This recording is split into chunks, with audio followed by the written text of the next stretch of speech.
And welcome everybody, and welcome our guests. And tonight, as you know, we have a very informative program, and what we've done tonight is invite all the candidates for the U.S. Congress in District 17. Now you will notice that we have 3 candidates here, and there's actually 4. One, although we invited that person, decided not even to respond to our invitation. And that is MAGA Representative Steube. And since he's not here to speak for himself, I'd just like to tell you a little bit about his record. Number one, and here's one of the most important things, he does not support veterans.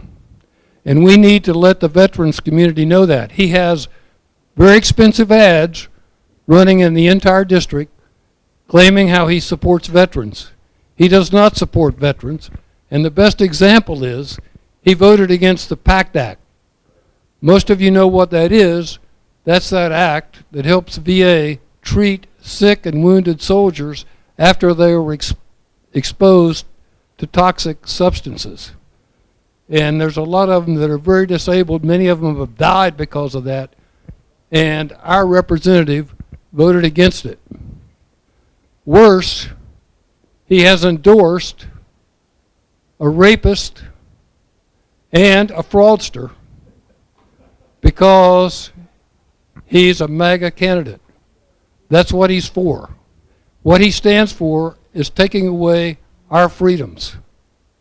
So we need to keep this in mind with this representative, and we have to replace him by one of these persons that are sitting here before us.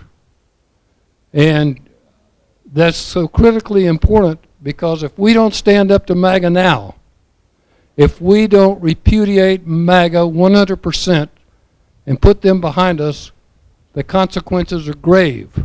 We're going to lose our freedoms. We're going to lose our democracy. When the MAGA leader says that he's going to be a dictator, believe it. So that's why we're writing these postcards tonight, to get our friends and neighbors out to vote. So with no further ado, we're going to move on to the candidates. I'm not going to introduce them because of our time constraints. I'm going to let them introduce themselves. We're going to give each one 5 to 7 minutes to introduce themselves, tell us why they should be the best candidate for the position, and then we'll have questions and answers. And we'll take it from there. I have a good list of questions for these candidates. And so we'll start with Matthew at the end. Good evening, everyone. My name is Matthew Montavon. First of all, I want to thank the veterans here this evening for your service to our country. Thank you very much. Highlights from my background are a master's degree from Indiana University, service in the Peace Corps, work in urban and regional planning and with state and local governments, and working with the United Nations Food and Agriculture Organization. Throughout my life, I've been a faithful and engaged Democrat, currently serving as president of the Sarasota Democratic Hispanic Caucus. I'm an active volunteer, currently as coordinator for the AARP Tax Aid Program in Sarasota. That's where I came from. I rushed over from that. The current representative for this district, Greg Steube, rarely shows himself in public or talks to constituents. It was pointed out he didn't show up tonight or didn't even respond to the invitation. And who does he represent? He has, through his own initiative, very rarely passed a significant bill. He has voted against bills that would benefit his constituents and veterans. Instead of focusing on his constituents, he's focused on divisive issues. Culturally divisive issues. The bipartisan infrastructure bill addressing rebuilding roads and bridges, restoring broken water systems. These projects contribute jobs to the economy and support the welfare and economic growth of our district. What kind of representative would vote against that? What was he thinking? He's driven by some other force. It's an illness affecting a large segment of our population. Now, you're probably thinking COVID, not COVID. We're talking about the MAGA syndrome. He sees everything through the eyes of Trump. He's a Trump puppet. Steube's not thinking about your needs. Trump comes first. And where's his support for veterans? Trump trashes McCain, a war hero. Trump calls those who gave their lives at Normandy suckers. Trump didn't want to see crippled veterans around. And Steube was okay with the insurrection and refused to honor the fallen policemen in that incident. Steube is still a fervent Trump supporter after all that. I'm running to change all that. I will honor veterans and support their needs. I'm committed to giving the people of this district the representation they deserve by getting back to common sense politics and finding common ground on issues that really matter to them. Common sense, common ground. I'll work tirelessly to grow our economy and protect our democracy and institutions, including our right to access the vote. I'll fight for women's reproductive freedom and for ending the horror of gun violence. I believe Americans have a right to health care and clean, sustainable environment, including moving to a clean energy future. Most of all, I'll see that Congress does its job.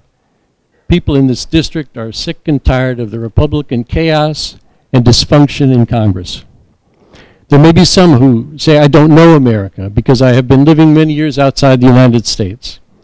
That reminds me of comments by Sarah Palin saying that real Americans had to be soccer moms and live in rural conservative areas. My life has led me down a certain path, but America is in my heart and soul. Americans do serve overseas, including soldiers, and it does not weaken their bond to America. I was an active member of the American Catholic Parish in Rome. I was Scoutmaster for the American Boy Scout Troop in Rome for longer than I want to remember. We were part of the Transatlantic Boy Scout Council, established to serve the children of U.S. military personnel in Europe, and we gathered frequently at U.S. military bases for campouts. But most of all, I never stepped away from contributing to our democracy. I attended voter registration training at the embassy and made it a personal priority to help Americans register and vote. I worked for Democrats Abroad, the overseas arm of the Democratic Party, and was for several years the chair of the Central Italy chapter. I kept U.S. citizens informed of election deadlines and dates. We held voter registration events at American universities and friendly coffee bars. I kept a stack of forms in my office drawer. I coordinated the collection of ballots and found volunteers to take ballots to the embassy for mailing. I organized monthly meetings, debates, watches, election night parties. And we even set up an in-person primary when Hillary and Bernie were squaring off. If you're curious about it, Bernie won. One big lesson I learned is that we do have voting integrity. We can have an open, supportive, inclusive voting process.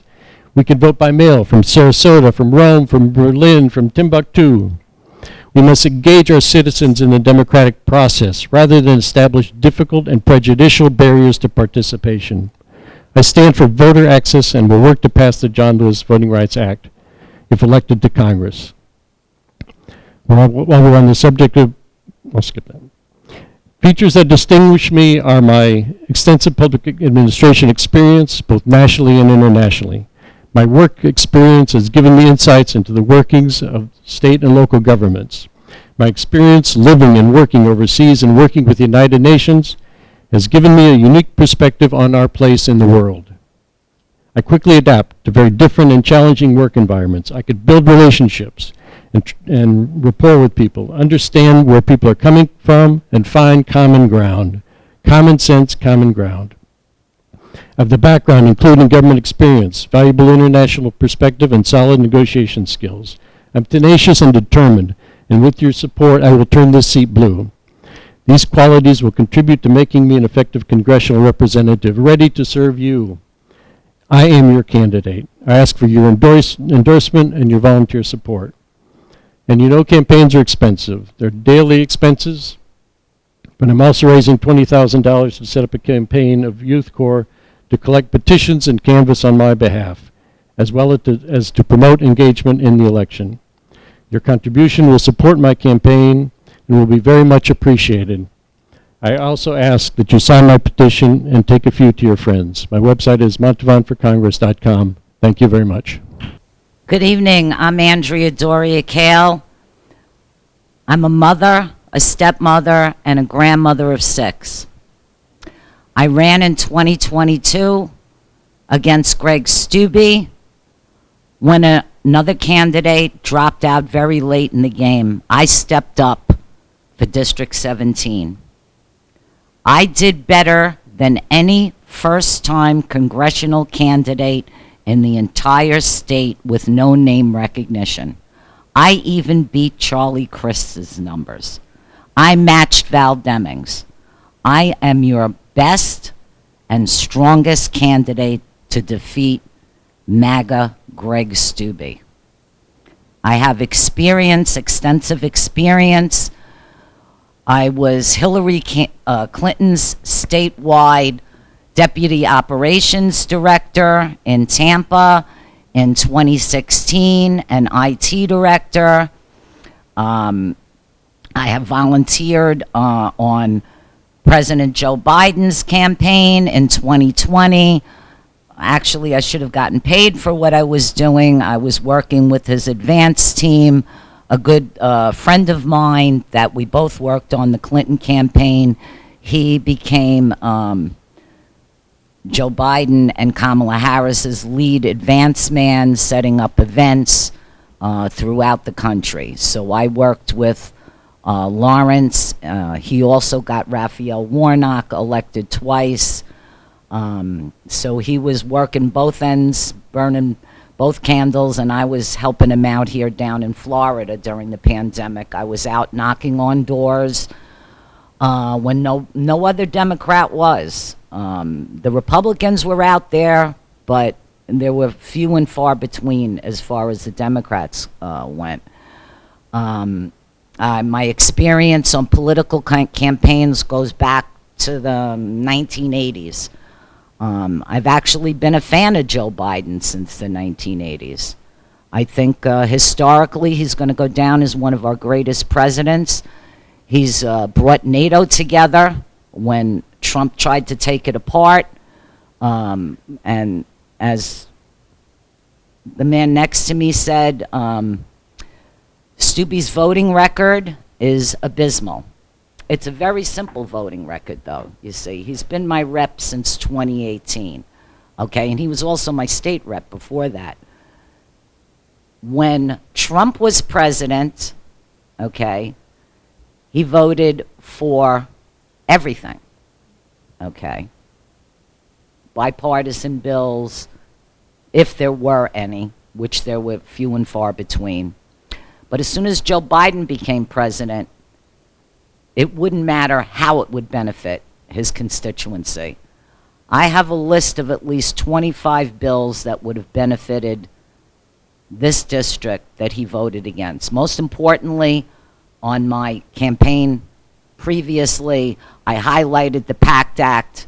I come from a family of veterans going all the way back to World War I. In fact, it was my father's birthday yesterday. Had he lived past the age of 50, he would have been 98. He was a World War II veteran, Navy man. My daughter's a Marine, my son-in-law, Army. In fact, they got married at West Point. My cousin Tom, was on my card from my last campaign, Vietnam Purple Heart veteran. Veterans are very close to my heart. They were part of my platform, seniors and veterans right up there next to one another. Democracy, as you know, is on the ballot. It was on the ballot in 2020, but only the stakes are higher now. Women have lost a right that they had for almost 50 years. I have my own story. I put my daughter up for adoption when I was a teenager, okay? That was, I'm not even going to call it a choice. That was a tough decision. I didn't do it because I'm a Roman Catholic, like Joe Biden and Nancy Pelosi, another one of my heroes. I did it because I wanted to give her the best life I could. And I'm a critical thinker, a problem solver, and a truth teller. And the truth be told, even though my Sicilian grandmother was still alive, I thought that she was a little problem growing inside of me that I could solve. I could keep her. I could raise her on my own. Despite the fact that in 1978 there were no resources. There's still no resources for women. My daughter will tell you we were reunited in 2002. I have 4 beautiful grandchildren by her that call me grandma. And she'll tell you, as an adoptee, that's no better a choice for a woman that chooses to have an early abortion. You think about this person until they're grown, and then you hope that someday you'd be reunited. But it's all about, I'm the Freedom and Democracy candidate, the Freedom to Vote Act, okay, which would end dark money, gerrymandering. I was a big advocate for that. It didn't get past the Senate. The John V. Lewis Voting Rights Advancement Act. I'm for all of your freedoms, the ones that are enumerated in the Constitution and the ones that are not. Women weren't named in the Constitution. We didn't have an Air Force back in that day. There's lots of things. People don't realize that a lot of our greatest Supreme Court decisions were founded on the 9th Amendment. That's about the ones that are not enumerated, that the other ones can't take away from that. Well, the Supreme Court changed all that when Roe v. Wade fell, okay? And it's not just women's rights they're going after, it's all minorities. And as my idol, Nancy Pelosi, said, our diversity is our strength, our unity is our power. Together we can defeat MAGA extremists and fascism. Thank you. Hello, everyone. My name is Manny Lopez. I'm a fellow veteran. I'm a disabled veteran. And I appreciate all of your services. I have a different background than they do. I have a very strong working class background, blue collar background, an executive background, and a political background. All 4 are very extensive. In a nutshell, not in a nutshell, but you know, today we have bucket list. 18 years old, I had a dump truck list. And as I took things out of my dump truck list, I put things more in it.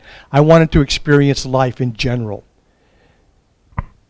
At 18, my draft number came up, way up in the 200s.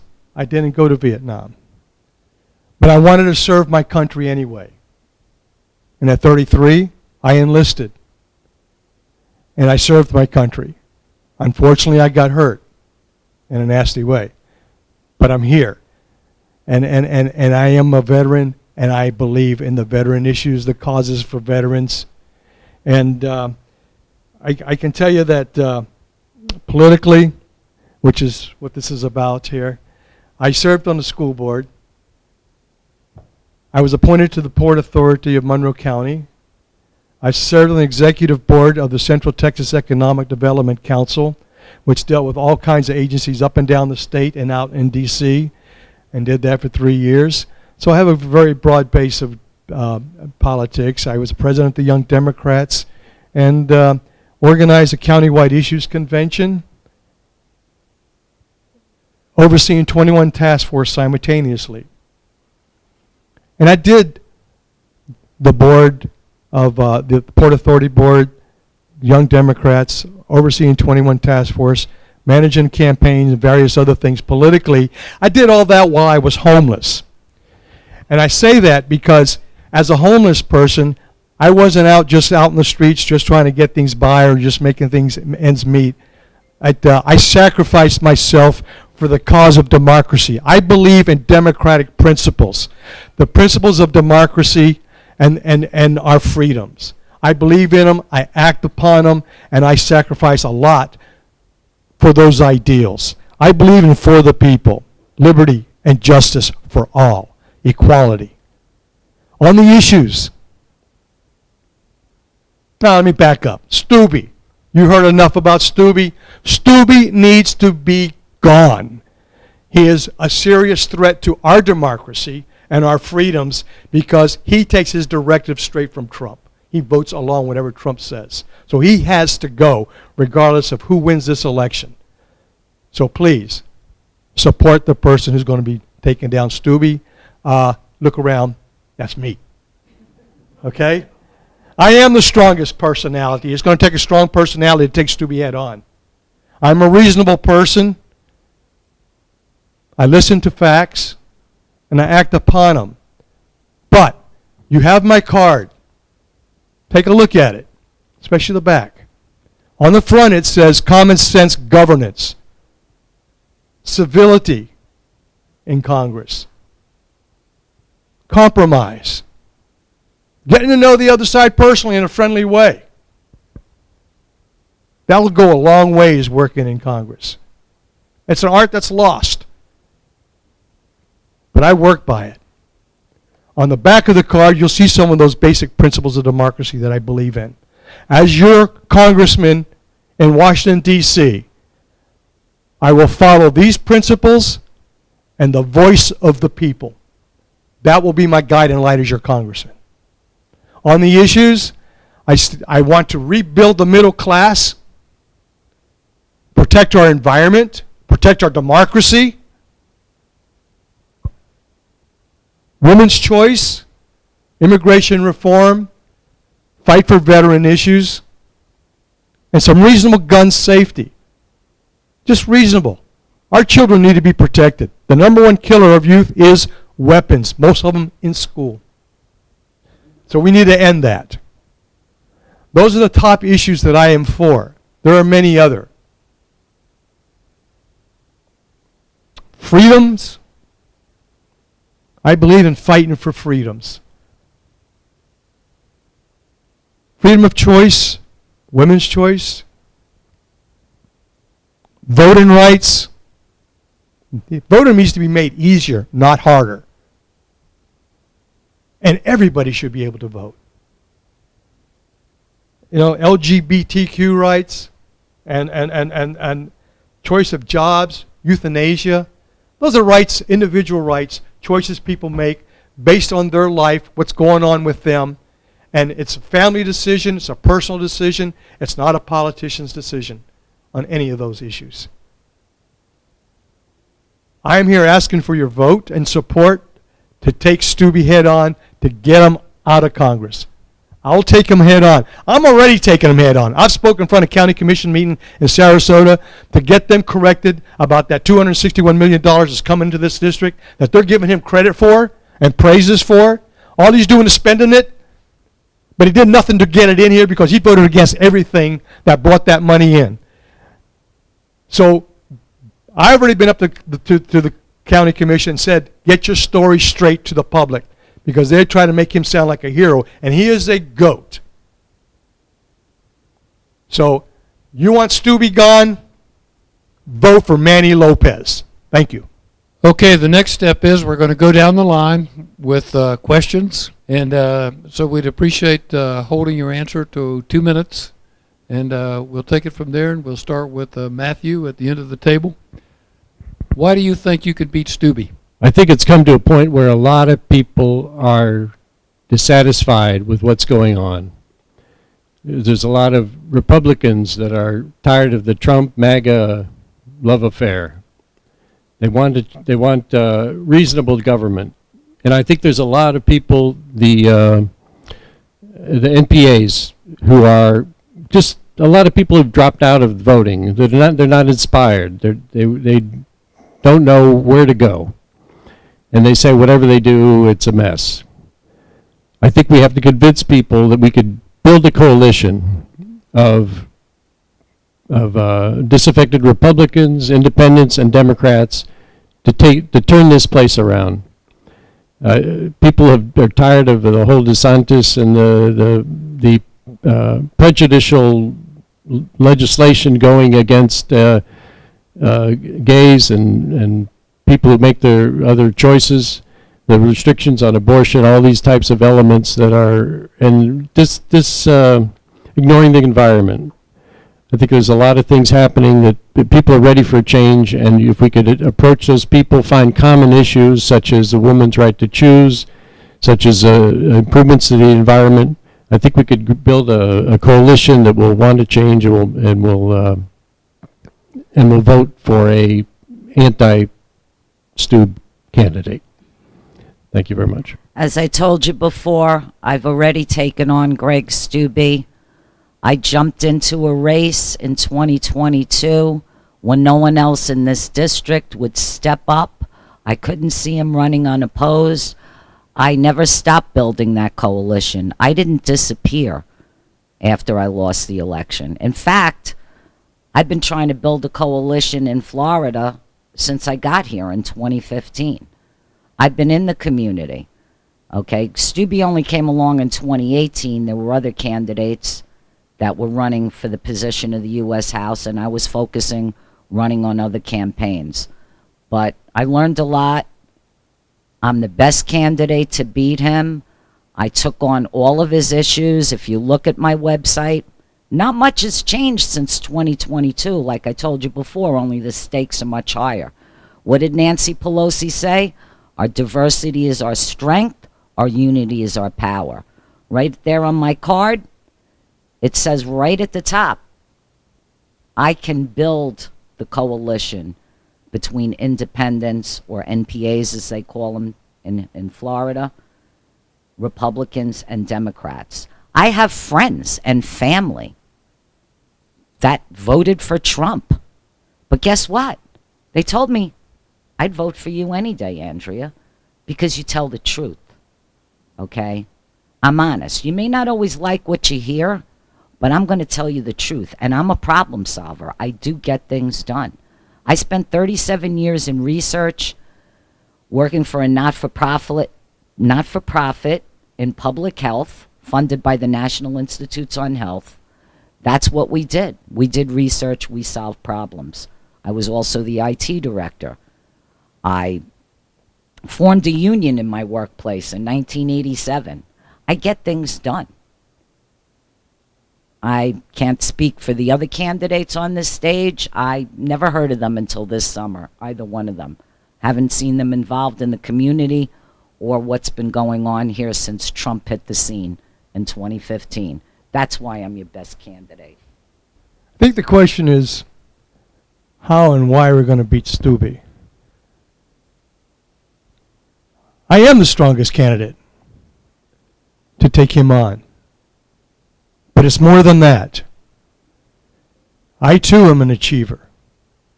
Lots of awards I've gotten, though I've only been working 1 to 3 years at most places.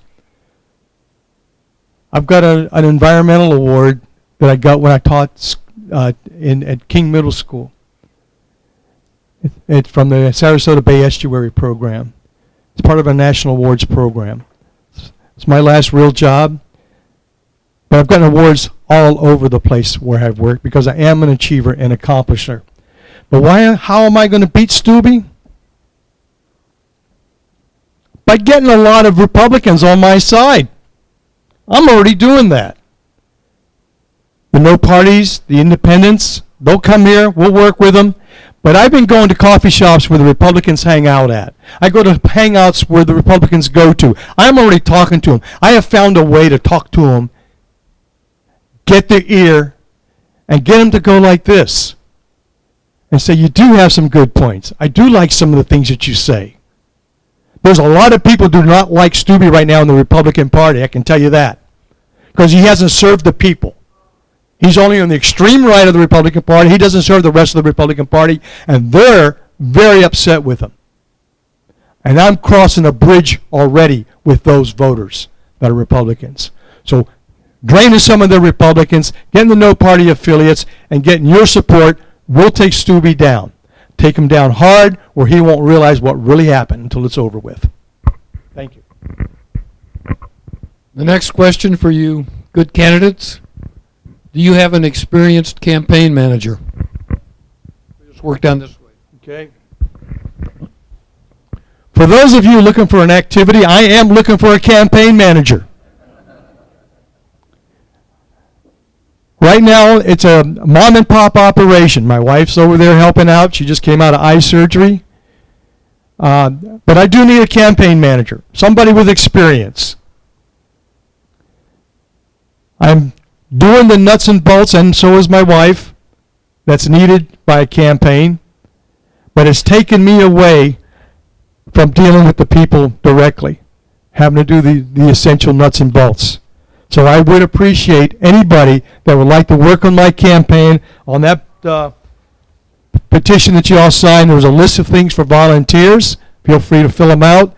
But I am looking for a campaign manager if someone knows of somebody else or would like to step up in that role. I am talking on a national level with national political consultants, national fundraisers, national advisors, national social media, but I don't have them yet. I am talking to them.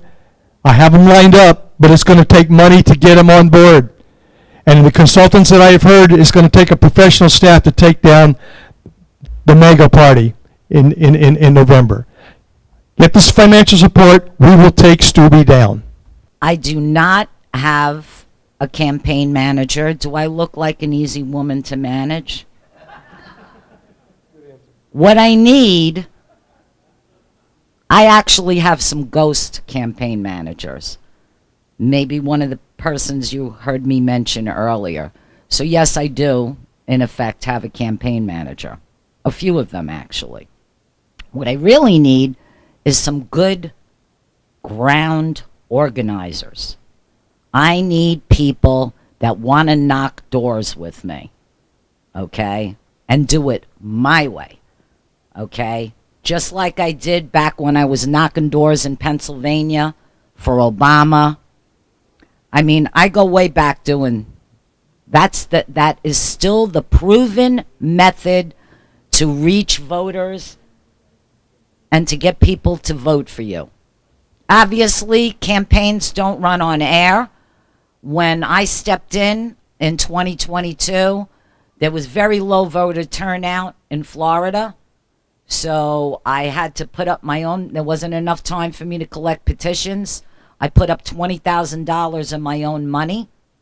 Okay, got very little support from the party because no one was paying attention to Florida. Mostly because of DeSantis and Trump being in Florida, where MAGAs live. So I need money, grassroots volunteers, people that want to knock doors. Grassroots donations fueled my campaign until Ian took it down. I still kept going, but those grassroots donations is what I need most, and grassroots organizers. I do have an experienced campaign manager, Cindy Banyai. She's in Fort Myers, and she ran for Congress twice. So she knows how to make things work. She's got connections, and she's been a good advisor to me as we move forward. I hired her in November, and we're building this campaign on a solid ground. Thank you. The next question is, have any organizations endorsed you? And we'll start with Andrea. I'm working on one right now. I can't say I have their endorsement. Well, maybe I can. One of the groups that, I won't say which one, that got the petition for Floridians Protecting Freedom, there were 5 groups. The smallest one of those groups endorsed me on January 6th. It's not public yet, but I have their endorsement because they know, as far as a woman's right to make that decision, I no longer call it a choice, is I am the strongest candidate. And so I know I have their endorsement. It's just not going to happen for a little while yet. I think when the state legislature is over with, you know, up in Tallahassee, then I'll have it. I had a few endorsements last term, but I didn't have a primary. I won't beat around the bush. I don't have any endorsements at the moment. Clearly working on them, but nothing to report at the moment. Same here. Right now, I have no official endorsements. I am working on a few, but I can't say I have one right now. But we're working on them. Manny, so we'll work down the line with you. What veterans issues do you see as important? Healthcare is the most important, I think, right now. Education, job training. I saw you have an interesting program, a diversion program, I think it's called, for people who, veterans who have had some difficulty with the law, and that was a fascinating program to see. It's sort of like a probation thing while you're going through the legal system to help out with that. But suicide's a serious issue with the veterans and the homeless. Homeless, health care, suicide, education, job training. Those are all big. Compensation, the benefits that go with it. Those are the biggest issues, I think, that are out there for the veterans. There are so many. Well, being that I worked in public health for many years, that would certainly be number one. I was a big advocate of getting the PACT Act passed. My cousin Tom, a Vietnam Purple Heart veteran, he was affected by Agent Orange. And I don't know if all of you are aware, it's not, the PACT Act is not just for Afghanistan and Iraqi veterans, it's for all veterans, including Vietnam veterans. It doesn't matter. You're eligible if you've been affected by any toxic agent to apply. I'm very proud of the Biden administration for having put, the day that he signed it, that website was prepared. Amazing what they did.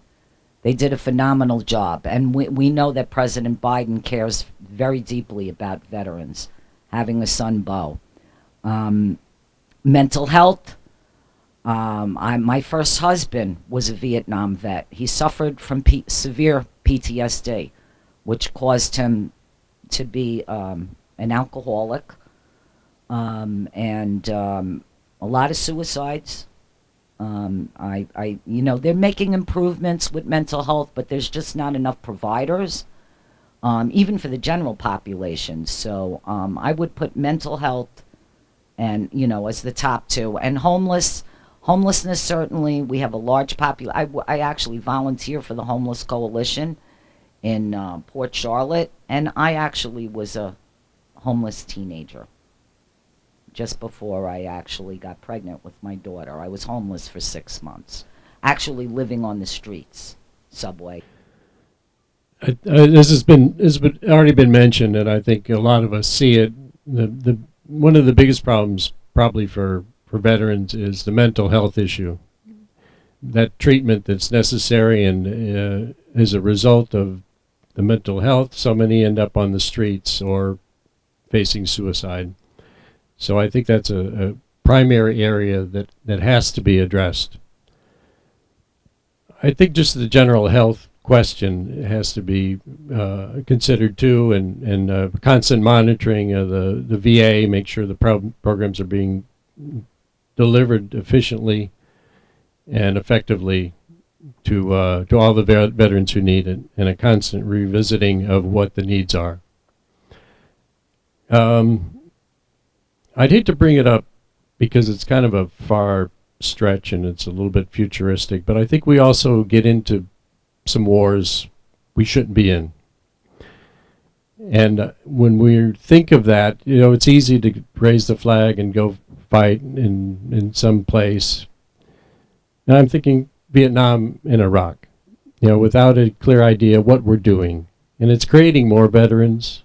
It's creating more mental illness. It's creating more people that have to be cared for in a special way when they return.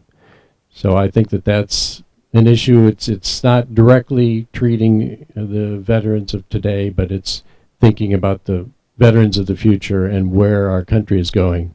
Congress has the power to declare war, and before I did that, I would be very careful in any thought given to going to war. An easy one. What is your top priority? And we'll start with Matthew and work down. It's hard to nail one thing. I think for Florida, the issue, and it's come with all the petitions and so forth, but the issue that people are turning to most is the woman's right to choose.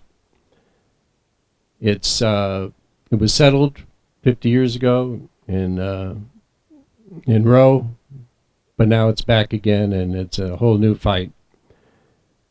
But we have to respect a woman's right, and I think so many voters will come out on that issue, and in doing that, we could attract them to other issues and other important elements of our campaign.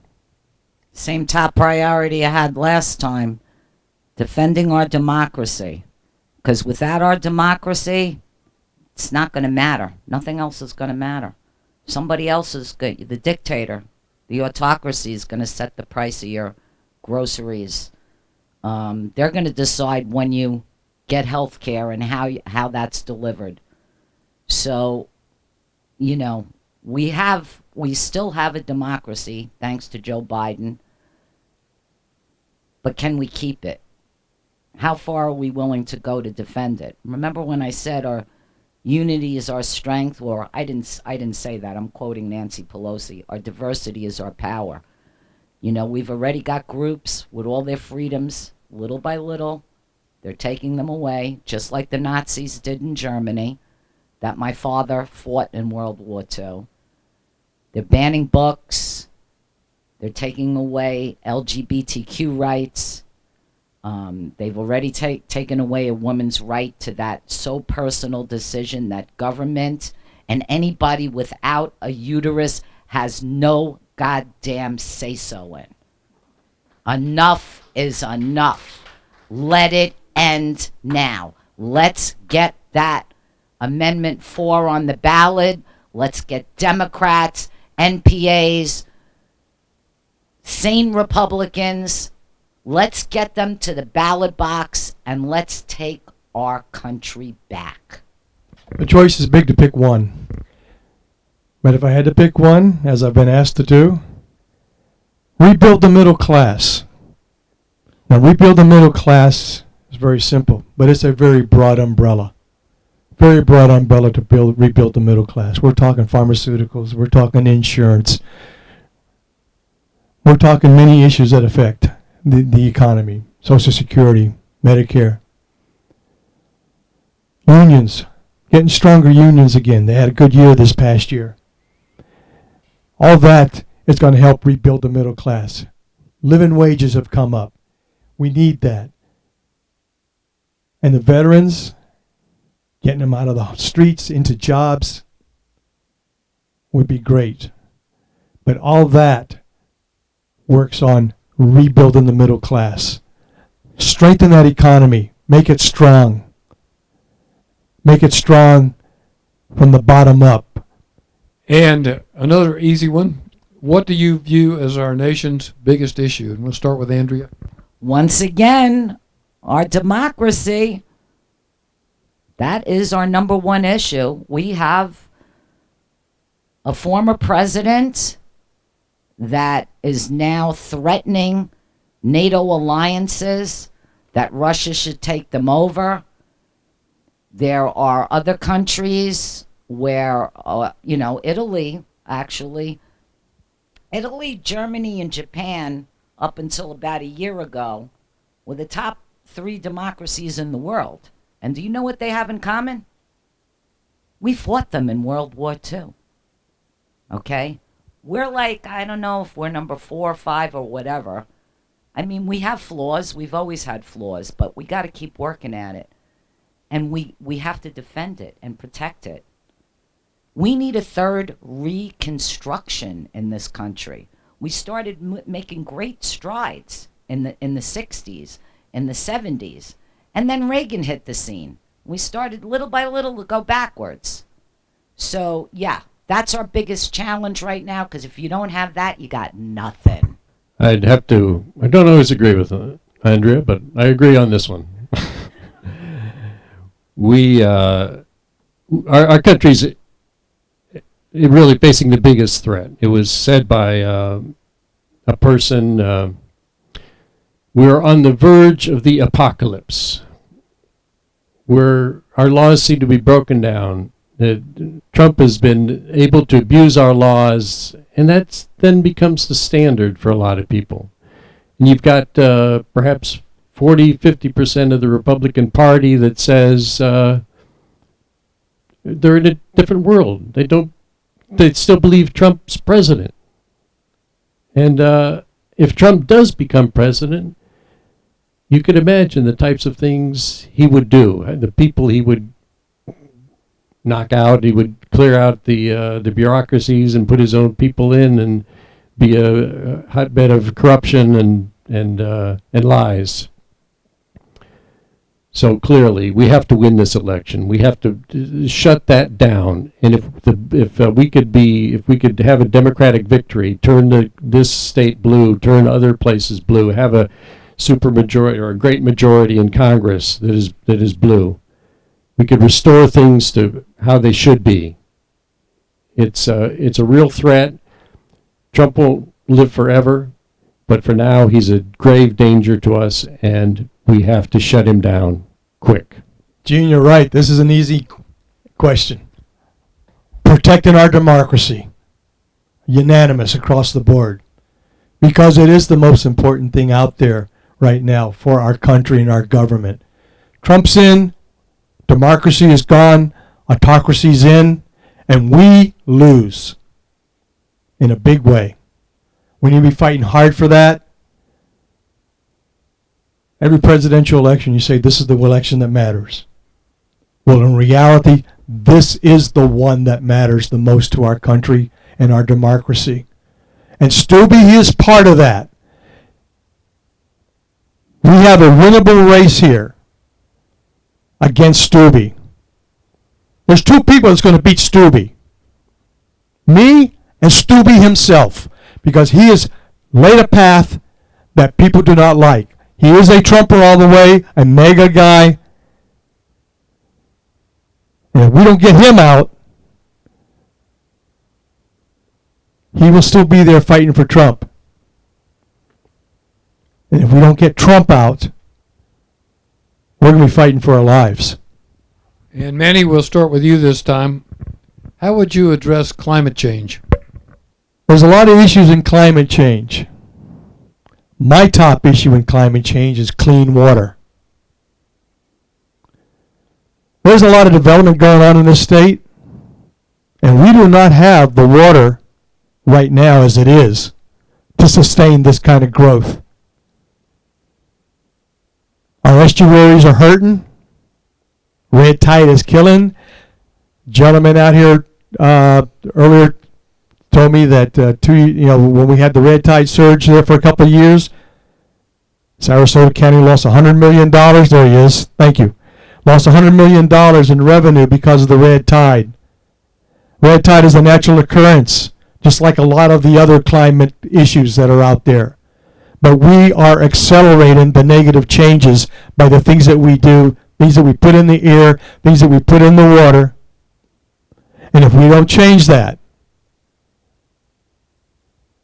we won't have what we need to live on. Clean air and clean water.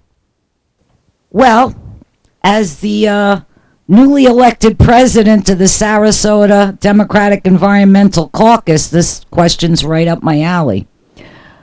In fact, our first meeting's going to be March 5th. And we got a great guest.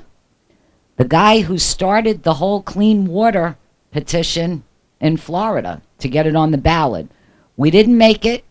Okay, abortion made it, marijuana made it. This time, they got a better plan. And we're all going to help them do it this time. The way we all got out there in Florida for the abortion ballot, they put it together in, 8 months? They got over 1 million signatures. We can do the same thing for our water, for God's sakes. This, I heard him make that presentation in 2022. He's a fellow Long Islander like me, and it was brilliant. They had lawyers work on that. I mean, it's literally perfection. Okay, how we can save our waterways in Florida. So yes, that would, and clean air obviously, but I'm not a New Yorker anymore, so the air's a little bit cleaner down here. So so anyway, yeah, water. It's important to talk about the environmental quality, but that's not climate change. Climate change is pumping carbon into the air and causing our Earth to heat up. We've got to go, as I mentioned in my talk, we have to go to a green energy future. We've got to be transitioning to electric cars and other elements to reduce our carbon footprint. I came to Florida, I put solar panels on my house, and I bought a hybrid. There's a big federal incentive of 30% to put solar panels on your house, but no incentive in Florida, the sunshine state. We could be taking advantage of all that sun.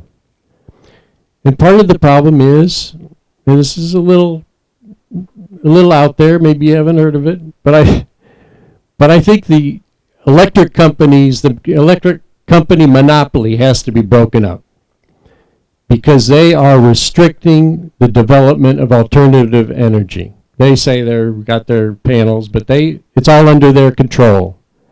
You could have a network of wires controlled by one company. The transmission lines controlled by, that still has to be a monopoly to get the electricity to people. But you could have independent companies looking at alternative ways to get electricity into the system, greener ways, and have competition. When they broke up Ma Bell, everyone said, oh no, what are we going to do? We won't have our phones anymore. But it led to incredible innovation in the phone industry and competition. And in the end, it benefited everybody. We need that competition in electricity to stop pumping carbon into the air and make a change in our environment. So we'll end up with this last question. I know you guys are getting tired. This is not easy for you to do. So what immigration policies do you support? And we'll start with Matthew. First of all, I would say we have to be humanitarian. We've had waves of immigrants before, Irish, Italians, different areas of the world have come over in waves. These are our neighbors, and we've exploited their lands for many years. We've been imperialistic about how Central America grows, and now most of them have grown into aristocratic states where people don't have opportunities, and they're suffering. Think of the suffering of those people. The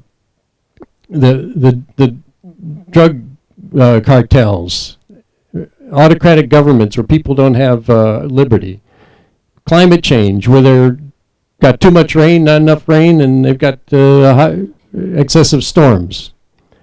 We have to take a humanitarian approach. At the same time, it has to be orderly. We need an orderly entry into the country. So we have to be more restrictive about how people come into the country, but give them some opportunities. We could use these people. We need workers. We know that there's signs all around that we need workers at that level. There's opportunities, and they could build our country as so many others have built. These are honest people. These are hardworking people who want to make a living. They're here and they'll work hard. They're not going to be here for criminals, and we've seen the abuse of them, calling them rapists and drug dealers and all this. It's sad. I think we could have a more humane policy. The bill started in Congress, in the Senate, started something, and then Trump killed it. And we got to do something for the dreamers as well. They have to have a place in this country. Yeah, it's not a new problem. Okay, we haven't had comprehensive immigration reform since Ronald Reagan. Ooh, I gave him a little credit this time. Every time we start to reach a deal in Congress, the Republicans pull the rug out from under us. And you know why they do that? Because then they have nothing to campaign on.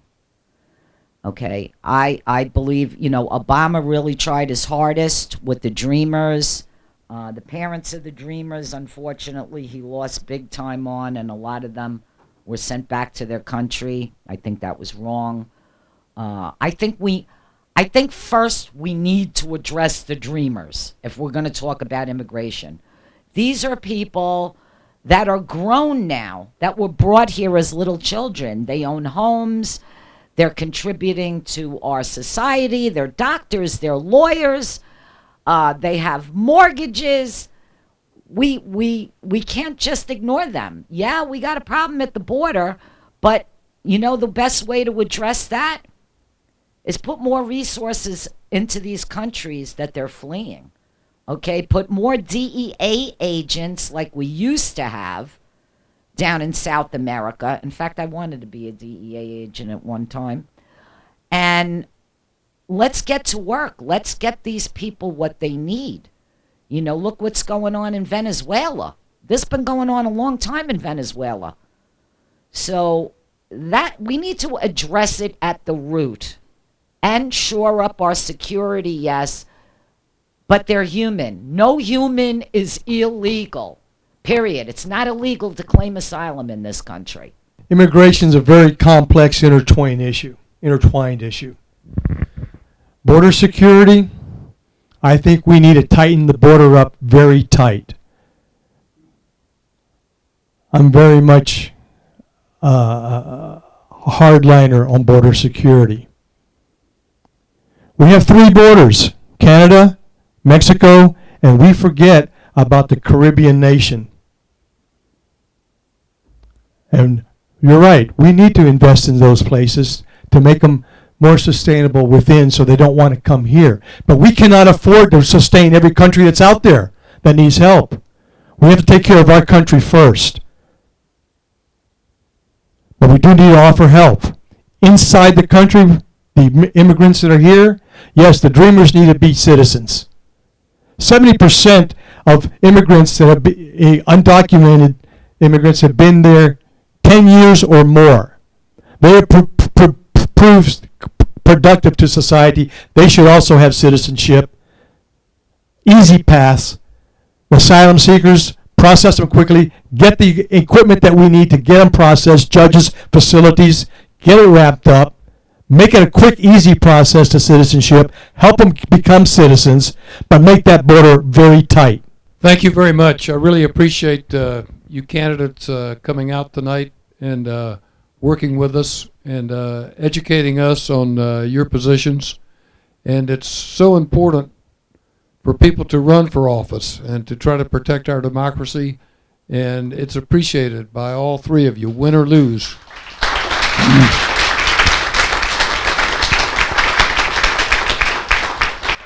And I can't let it pass, since I have to stand in for the representative that didn't have the courage to appear tonight.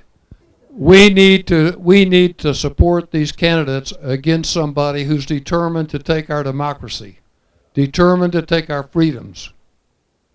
We have to remember that. One of these candidates are going to take that guy on and get rid of him, because this MAGA movement has to be put down very strongly. They have to be repudiated because they are trying to kill our democracy. So again, I'd like to close up by thanking these candidates and also thanking this wonderful audience. I must say that in my humble opinion, we have one of the best groups. We punch above our weight, I think, and the reason we do that is because of all the wonderful people in this room, and I think we can be proud of ourselves. So thank you very much.